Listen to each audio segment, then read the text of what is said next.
Before this video starts, I just want to mention I prefer racing with handicap on as opposed to racing with handicap off. Which is better for a competitive race, handicap on or off?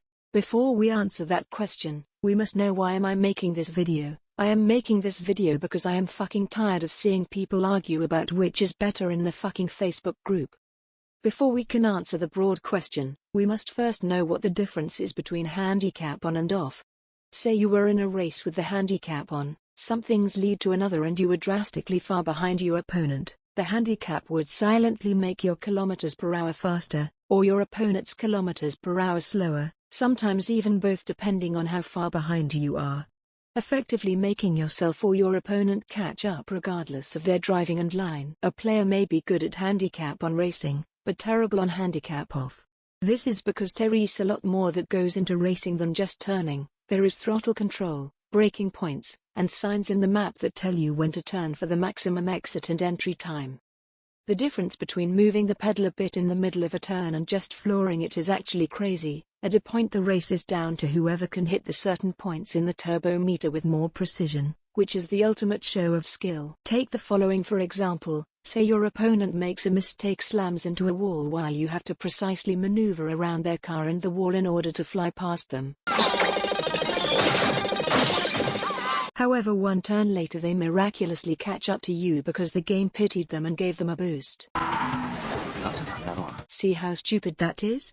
How does that show skill in any way, shape or form? Whoever is worse in a versus match has the upper hand because they can catch up no matter how badly they fuck up. If having a handicap for the worst players was truly the way to show skill, then people who rank low in TA would be given a speed boost. Am I right or am I wrong?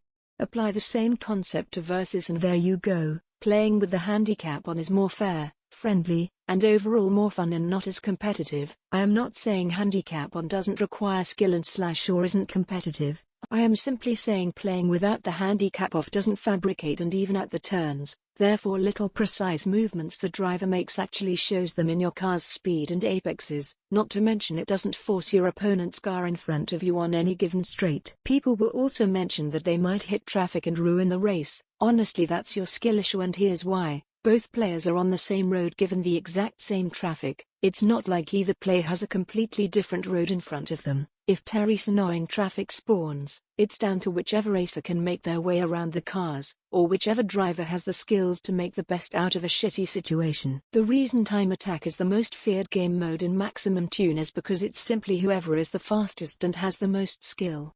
If you could be basically teleported in front of your opponent just because you were slower than them or messed up your turns, it would make time attack obsolete entirely because it is no longer a show of skill. So shouldn't the same concept be applied to versus? You may also complain about brake blocking. Simply go to Akuma's most viewed video, and Terry's how to avoid it. The only people still saying that handicap on is the way to show skill either don't know the true effect of the handicap or just simply can't keep up without it. If I see one more post asking about which is better with over 100 comments, I'm going to lose my fucking mind. In conclusion, only use handicap off if you're going for a truly competitive race. Otherwise handicap on is perfectly fine because it balances the race out for everyone and doesn't cause beef between people. Okay, bye.